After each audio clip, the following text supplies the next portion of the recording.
يقلل منها. لكن في نقطة إضافية بقولها على بسرعة عشان بنروح موضوع ثاني.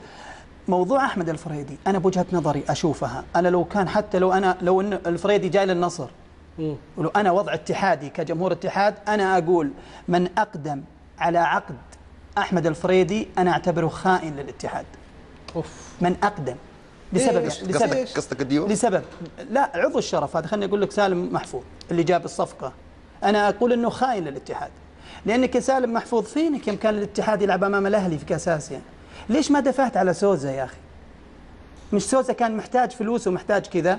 أنا أقدر أجيبها بهالمنطق. أنا عندي كأس آسيا ولا عندي بهرجة وإعلام وإني جبت لاعب. طيب هل أنت بتدفع كل العقد ولا بتدفع سنة والباقي يتحملها النادي؟ أنا بوجهة نظري لا أرضاها هذه الأشياء في الأندية. إذا كنت محب وعاشق يا أخي جيبها مباراة الأهلي والاتحاد. كأس آسيا عندك إنه سوزا كان أولى بهالمبالغ بتسهيل هذه المهام. أما موضوع تعال وأوقع معك، إحنا في رياضتنا في شيء غلط، عشان كذا نرفع في أسعار اللعيبة ويستفيدون اللاعبين.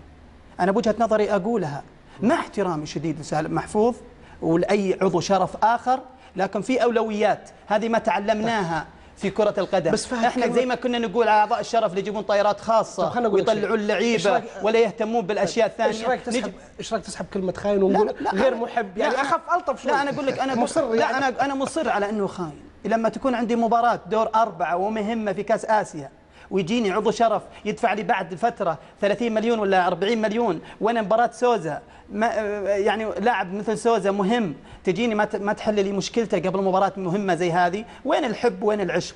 هذه ما اتوقع. هو كلامه صحيح فعلا، لان هي منعطف صراحه. تتفق مع الكلام انه سوزا كان اولى سوزا. ليش؟ لانه انت عندك مباراه نهايه تاهلك لكاس العالم، لانك انت فايز من المباراه الاولى وصارت المشكله بعد المباراه الاولى اللي فاز بها الاتحاد اللي هي مباراه الذهاب. لكن لما تجي انت كمحب لنادي الاتحاد، اعتقد انه لو يقال لك الفريدي او تدخل كاس العالم، اعتقد انك تقول ادخل كاس العالم ولا ابغى فريدي. ولكن طبعا التحديات بين الانديه و اصطياد لاعبين الهلال بالذات عند عقودهم، والاتحاد اعتقد انه من خميس العوران الدوخي الكذا لاعب هلال يمكن اتجه للاتحاد. صدقني المتضرر دائما الرياضه السعوديه، ولكن وارتفاع في سقوف اللعيبه والبهرجه واعلامه كلها ياخذها شهر وانتهى الموضوع وتضررت الرياضه. خلونا نروح الموضوع